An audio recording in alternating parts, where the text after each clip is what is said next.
Harris didn't live to see this day, but he will be at Russell's side nonetheless, carried here by the love, devotion, and respect of his son.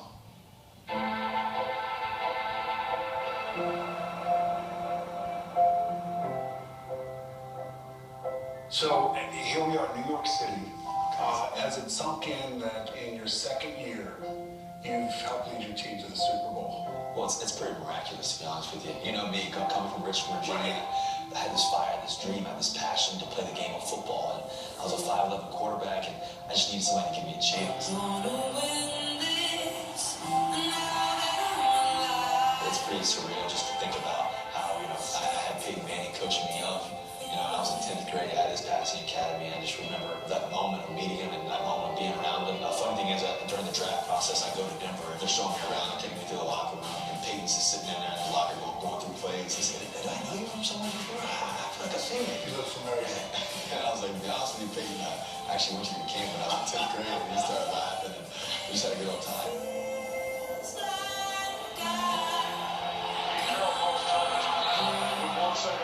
4th and 7, you and Peter saying what? Take me through the play.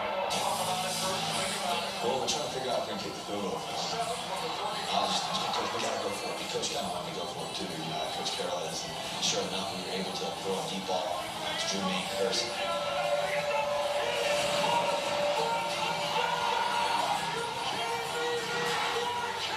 That's one of the plays of the year. When you think about it, I got news for you. If you pull this Super Bowl up, not only play of the year, that play, 4th and 7, will end up being Seattle's version of the catch.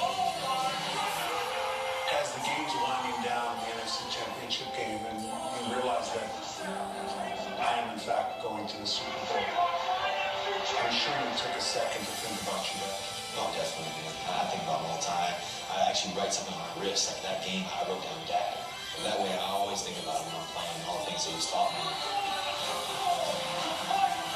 My boys have told me that on a number of occasions during the course of the game when it's tough, they've heard my voice. Do you ever hear your dad's voice when you're playing? But one thing I'll never forget, I was 14 years old, and we're coming back from Virginia Beach, and he said, "Russ, there's a king in every crowd." And he used to always tell me these nuggets and these things that, have stuck with me today, but he said, "There's a king in every crowd." I'm like, "Dad, what does that mean?" What does that mean? When I took that knee to go to the Super Bowl, I'm thinking, all the things that he did for me are why I'm here right now. I believe that he's going to be at MetLife Stadium, sitting there, 50-yard line, best seat in the house, a huge smile on his face. He would really enjoy this moment. He'd be very proud of you, I know him. He's my king in my crowd. He's going to be sitting right there and watching. Hopefully we pull it out. Good luck, Brian.